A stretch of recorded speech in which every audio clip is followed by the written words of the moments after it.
Graça e paz, queridos. Quero estar trazendo uma palavra de Deus para vocês e vou estar lendo com vocês o livro de Apocalipse, capítulo 3, falando sobre a carta à igreja de Laodiceia. Mas antes disso eu quero orar com você. Amém? Quero orar com você porque hoje Deus está batendo a porta do teu coração. E eu quero interceder juntamente com você, para que você ouça a voz do Senhor falar com você nessa tarde. Amém? Feche seus olhos. Separe um momento agora para você pedir ao Senhor para que Ele fale com você de maneira pessoal, que Ele fale aquilo que você precisa ouvir, não o que você quer ouvir. Amém? Que eu possa ser instrumento de Deus para a tua vida agora, nesse momento. E também vou estar orando e peço que você também esteja orando, tá? Juntamente comigo. Amém? Pai amado, Pai querido, louvado e engrandecido seja o teu nome. Deus, eu te peço nessa tarde ou nessa noite, seja o horário que for, Senhor, que essa pessoa esteja ouvindo essa palavra, que o coração dela venha ser tocado pela tua voz, que o Senhor fale ao coração de cada um que está ouvindo essa palavra, que essa semente, Senhor, que será lançada, venha germinar e gerar fruto. Tua palavra diz que a tua palavra não volta vazia, ela produz o resultado para o qual ela está sendo enviada. Eu creio, Senhor, que essa palavra que vai ser enviada agora, hoje, vai alcançar os corações que o Senhor separou para que fossem alcançados. Em nome de Jesus, que a minha vida seja um instrumento em tuas mãos, que eu não venha te atrapalhar para aquilo que o Senhor quer comunicar àqueles que estão ou estarão me ouvindo. Em nome de Jesus. Amém, queridos? Vamos estar lendo? Está lá em Apocalipse, capítulo 3, versículo 14, que diz o seguinte: Ao anjo da igreja em Laodiceia escreve: Estas coisas diz o Amém, a testemunha fiel e verdadeira, o princípio da criação de Deus. Conheço as suas obras, que nem és frio e nem quente. Quem dera fosses frio ou quente, assim porque és morno e nem és quente nem frio, estou a ponto de vomitar-te da minha boca. Pois dizes, estou rico e abastado e não preciso de coisa alguma. E nem sabes que tu és um infeliz, sim, miserável, pobre, cego e nu. Aconselho-te que de mim compres ouro refinado pelo fogo, para te enriqueceres, vestiduras brancas, para te vestires, a fim de que não seja manifesta a vergonha da tua nudez, e colírio para ungires os seus olhos, a fim que vejas. Eu repreendo e disciplino a quantos amo. Sê, pois, zeloso e arrepende-te. Eis que estou à porta e bato. Eis que estou à porta, entrar e bato. Se alguém ouvir a minha voz e abrir a porta, entrarei em sua casa, cearei com ele e ele comigo.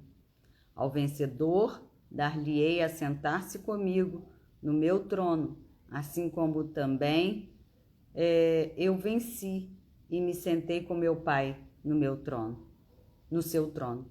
Quem tem ouvidos para ouvir, ouça o que o Espírito diz às igrejas.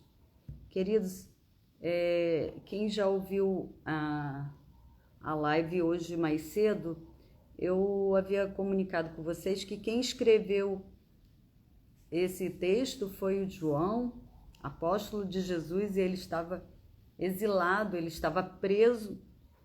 E Deus traz para esse homem revelações de um futuro. E um futuro que eu já havia comunicado com vocês e volto a falar a mesma coisa, que está prestes a acontecer. revelações acerca do fim. Mas esse texto também vai comunicar o que está acontecendo agora. Essas cartas foram escritas para essas igrejas lá no passado, mas também para cada uma igreja de hoje e para cada indivíduo, para cada pessoa que hoje está ouvindo essa palavra. O próprio livro de Apocalipse vai dizer que bem-aventurados são os que leem e ouvem e praticam as palavras do livro de Apocalipse.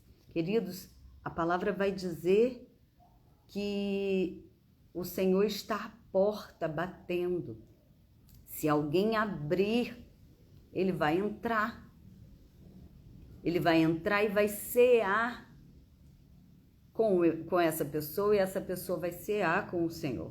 Queridos, muitas vezes não é Deus quem não está falando com você. Não é falta de Deus bater na porta do teu coração. Não é falta de Deus te comunicar a vontade dele. É porque nosso coração já se endureceu, já nos afastamos de Deus. Aqui a palavra vai dizer: quem dera você fosse frio ou quente, mas você está morno. Ou seja, aqui não está falando de uma pessoa que não conhece a Deus. Aqui não está falando de uma pessoa que não teve um contato com Deus, até porque as cartas são para as igrejas. Está falando de alguém que teve um contato com Deus e se esfriou e permitiu ficar morno. E o Senhor está repreendendo, dizendo aqui, olha, eu te repreendo porque eu te amo. Quem dera você fosse frio ou quente, mas você está morno, eu estou a ponto de vomitar-te da minha boca. Queridos, já tentou beber uma água morna? Já tentou experimentar beber uma água morna? É essa experiência que Deus está falando aqui. Ele não deseja que nós sejamos desagradáveis a Ele.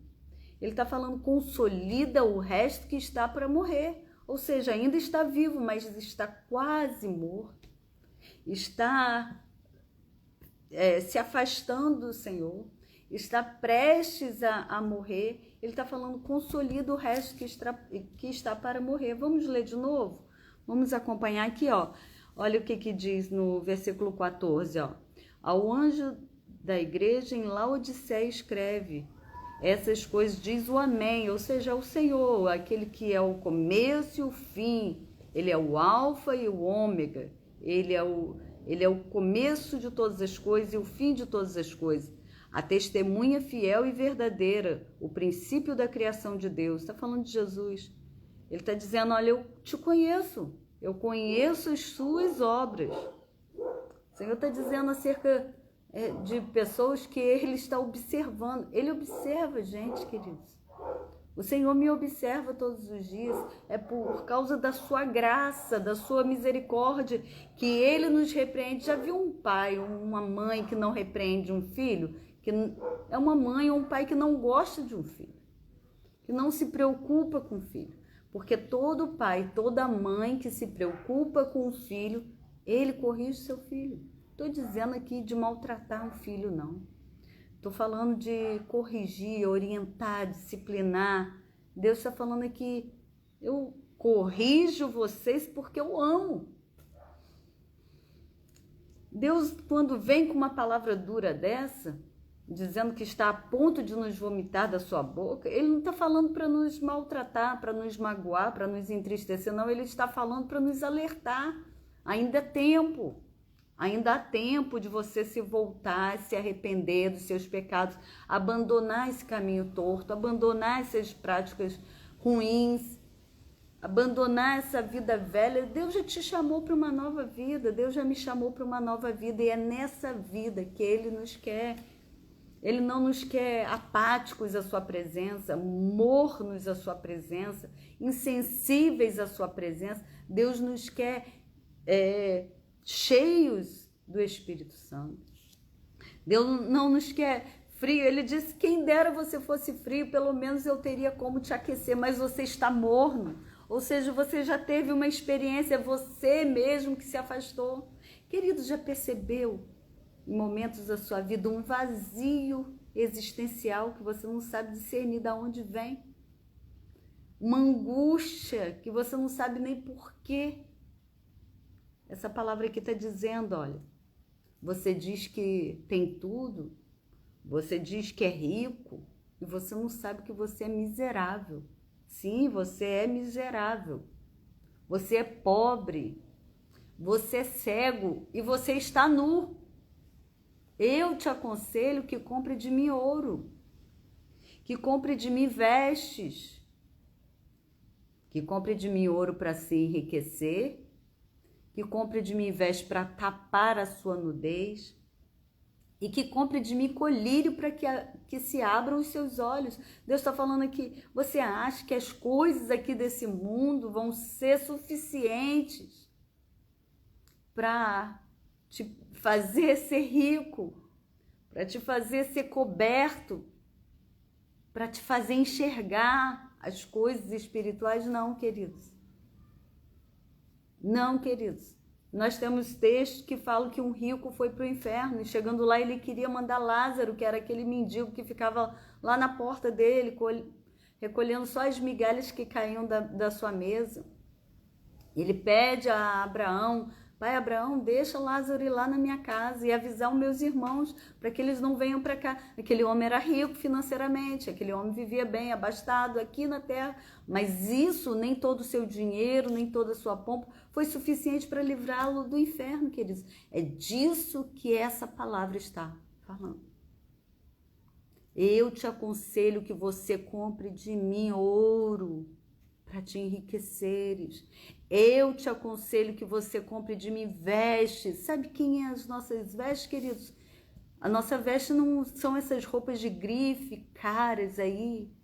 Não, as nossas vestes não são essas aqui que cobrem o nosso corpo natural, não. As nossas vestes estão em Cristo.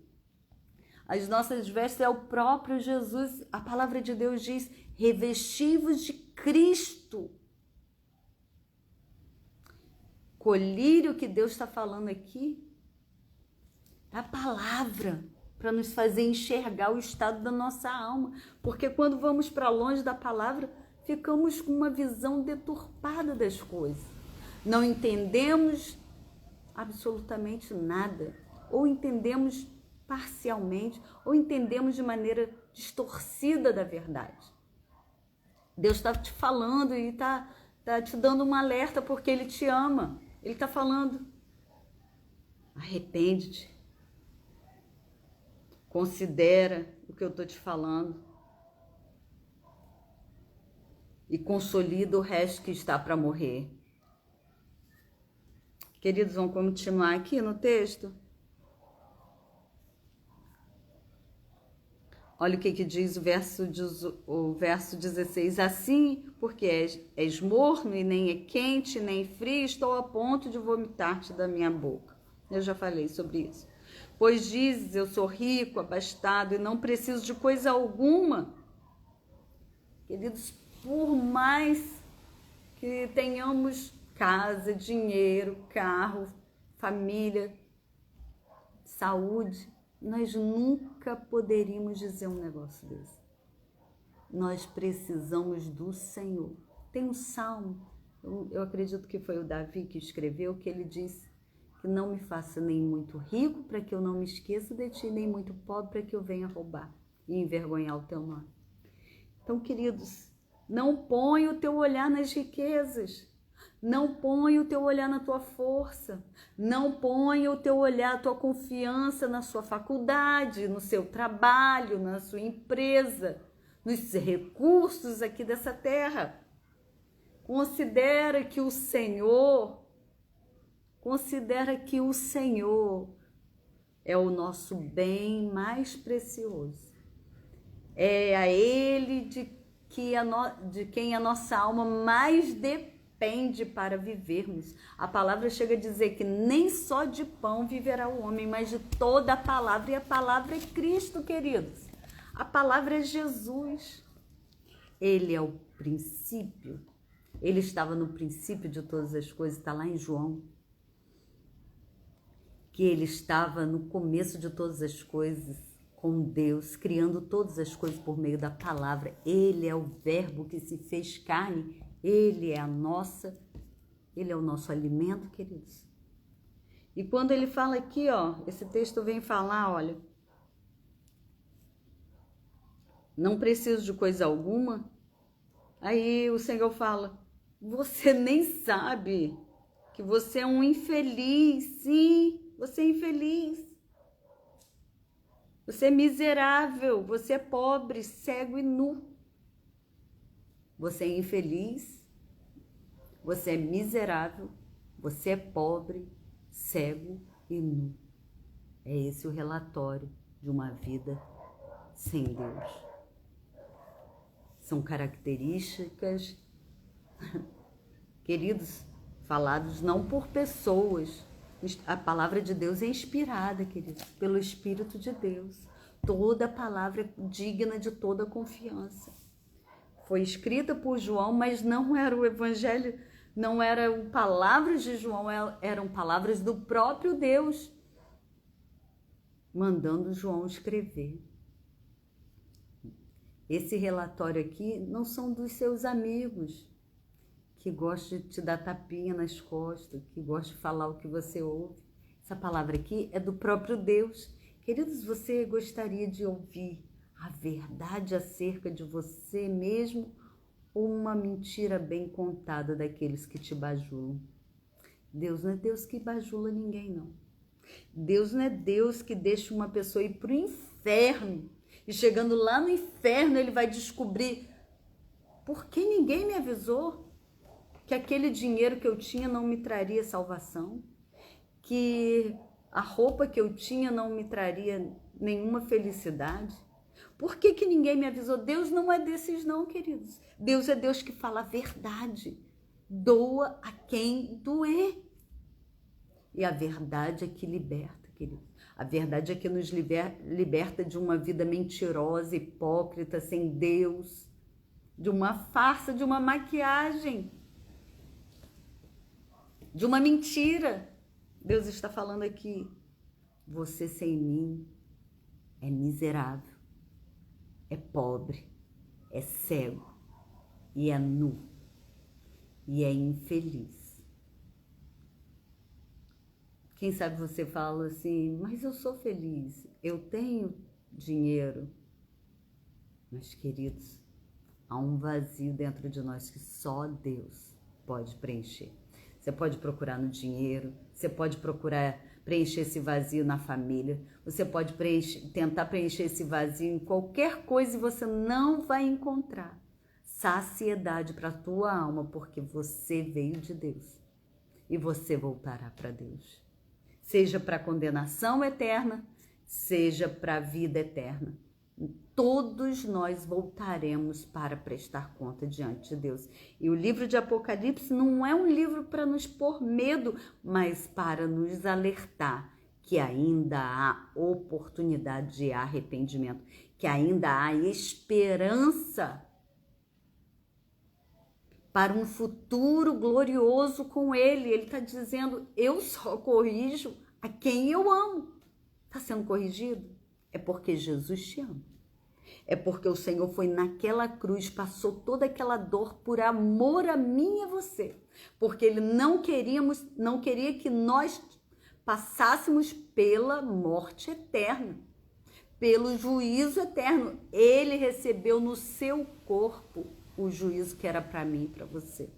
Que Deus glorioso, que Deus generoso, que Deus bondoso. Eu te aconselho, diz o Senhor, que de mim compres ouro refinado para o fogo, para te enriqueceres. Ouro refinado pelo fogo. Não é o ouro dessa terra, queridos. Não é, certamente não é. Não é o ouro dessa terra, mas é o ouro refinado pelo fogo. São coisas espirituais. A palavra de Deus aqui não está tratando de coisas naturais. Assim como Jesus um dia chegou para aquela mulher na beira do poço e falou para ela: mulher, dá-me de beber.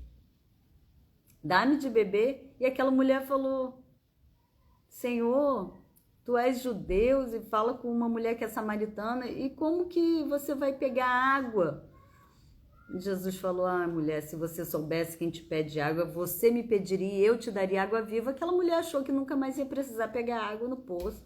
Ela estava achando que Deus estava falando com ela de coisas naturais, só que Deus estava falando das coisas espirituais. Assim também se trata desse texto. Compra de mim ouro refinado pelo fogo. Deus não está falando de coisas naturais. Assim como também a conversa com Jesus e Nicodemos, ele falando: Nicodemos, é necessário você nascer de novo, Nicodemos. Aí Nicodemos pergunta: mas como eu, sendo adulto, volto para a barriga da minha mãe? Ele: como que você, sendo um mestre da lei, não sabe do que eu estou falando? Se eu estou falando de coisas naturais, você não entende, imagina das coisas, das grandezas de Deus. Deus está comunicando coisas espirituais. Deus está falando das coisas do seu reino, do seu poder, da sua glória. Deus está falando: se vista de mim, se vista da minha glória, se vista da minha presença, te cubra de mim, compra de mim ouro, vestes e colírio. Queridos, Deus quer transformar a tua vida. Deus está vendo a sua nudez e sabe, só tem um jeito da nossa nudez ser coberta. Quando Deus olhar para mim e para você, Ele tem que ver você e eu revestido de Cristo. E você pode me perguntar: mas como isso? O que eu preciso fazer? Você precisa crer no sacrifício de Jesus. Você lembra quando Adão pecou? O que eles fizeram para tapar a sua nudez? Quando Adão e Eva pecaram, eles pegaram o quê? Folhas de figueira para tapar a sua nudez. Só que Deus estava enxergando a nudez deles. E Deus pega animais para sacrificar, simbolizando a morte de Jesus, que iria cobrir a nudez de toda uma geração, que a partir de Adão estaria entrando num ciclo de pecado. É essa nudez que Deus quer cobrir em nós. Ele quer nos cobrir a nudez do pecado, aquilo que o pecado fez conosco. E só Cristo cobre a nossa nudez. Não tem obra humana, não tem sacrifício humano, não tem os nossos jeitinhos, não tem nada a ver conosco. Não tem pelo tanto que eu oro, tanto que eu jejuo, tanto que eu faço doação, tanto que eu... Não tem nada a ver comigo e com você, queridos. O que Deus está falando aqui é: deixa eu cobrir a sua nudez. Deixa eu cobrir você. Deixa eu cobrir o teu pecado. Queridos, a palavra de Deus vai dizer que a glória de Deus é encobrir as coisas e a dos homens é revelar, e a do rei é revelar. Deus quer cobrir a nossa nudez. Deus quer cobrir o nosso pecado com o sangue de Jesus, com te lavar, te limpar, te purificar e te vestir de Cristo. Assim a tua nudez será coberta. Mas o que você precisa fazer? O que eu preciso fazer para que a minha nudez seja coberta? Eu crer no sacrifício de Jesus. Mas é só isso? Sim, querido. Se eu apenas crer no sacrifício de Jesus, eu devo confessá-lo diante dos homens e diante de Deus. Me arrependo dos meus pecados. Assim que eu creio, eu também me arrependo. Assim que eu creio que Ele me cobriu, que Ele pode me lavar dos meus pecados, não tem sentido viver uma vida de pecado. Você concorda comigo? Se Jesus foi na cruz e eu estou crendo que Ele morreu naquela cruz para cobrir os meus pecados, para me livrar do inferno, não tem sentido eu voltar a viver uma vida na prática do pecado. Por isso eu digo, é simplesmente crer. Porque se você crê que Jesus morreu por você, você entende que você não tem que viver uma vida de pecado e você recebe uma nova natureza. Aí acontece em você o novo nascimento. a sua natureza é transformada e agora não precisa ninguém ditar regras para você, dizendo o que você tem que fazer ou o que deixa de fazer. Não, a palavra de Deus vai te dizer, o Espírito de Deus que habita dentro de você vai te constranger a viver uma vida de santidade. Vai te constranger a viver uma vida santa diante dele. E não é pelos nossos esforços humanos. Não é por cumprimento de regras e de métodos. É porque o Espírito de Deus que habita em você vai te convencer do pecado, do juízo e da justiça. Do pecado, porque uma vez que nós somos convencidos do pecado, do nosso pecado, nós não queremos voltar às mesmas práticas. Do juízo, que sabemos que virá o dia em que Deus há de julgar toda a terra. E da justiça, porque uma vez que eu creio no meu Salvador, eu sou feita justiça de Deus. Ele tira de mim toda a culpa. A palavra de Deus vai dizer que quem poderá fazer alguma acusação contra os eleitos de Deus, se é Deus quem os justifica. Nós nos tornamos justiça de Deus. É assim, queridos, que você se veste de Cristo, a sua nudez é coberta e Deus passa a habitar dentro de você e você passa a ter intimidade com Deus. Você pode chegar diante de Deus em qualquer hora, em qualquer momento. E é isso mesmo que ele quer, voltar a ter a mesma intimidade que ele tinha com Adão e Eva lá no Éden, sem que eles tivessem vergonha de Deus, sem que eles precisassem se esconder de Deus. Você não precisa se esconder de Deus, vem para a luz, que Deus vai te revestir de Cristo. Vem para perto de Deus, que Ele vai cobrir a sua nudez. Jesus quer cobrir a sua nudez. Jesus não quer que você se envergonhe. Sabe o que o pecado faz? Faz a gente ter vergonha de Deus. Faz a gente se sentir envergonhado diante de Deus. A gente olha para a gente e vê, nossa, eu tô nu, eu cometi isso, eu cometi aquilo. Queridos, Deus quer cobrir, Deus quer te cobrir, Deus quer te revestir de Cristo para que você nunca mais tenha vergonha. Queridos, e eu não estou dizendo com isso que você nunca mais vai pecar. Enquanto vivermos nesse corpo, a Bíblia fala que nós temos que mortificar os feitos desse corpo e viver nesse corpo pela fé. Porque a salvação se é dada em 3 passos. No primeiro instante, Jesus salvou o nosso espírito. O espírito, na verdade, está pronto, mas a alma é fraca, lembra? E a palavra de Deus vai dizer que a palavra de Deus precisa transformar, renovar o nosso entendimento para que sejamos salvos. A nossa alma seja salva pela lavagem da palavra. E o nosso corpo será salvo quando ele for arrebatado nas alturas. Receberemos um novo corpo, então não sentiremos mais presença de pecado nessa natureza aqui, ó, nesse corpo aqui. Por isso, assim que nascemos de novo, não podemos nos inclinar para as coisas da carne, porque aquele que se inclina para as coisas da carne colherá corrupção e morte eterna, mas aquele que se inclinar para as coisas do Espírito vai colher vida eterna.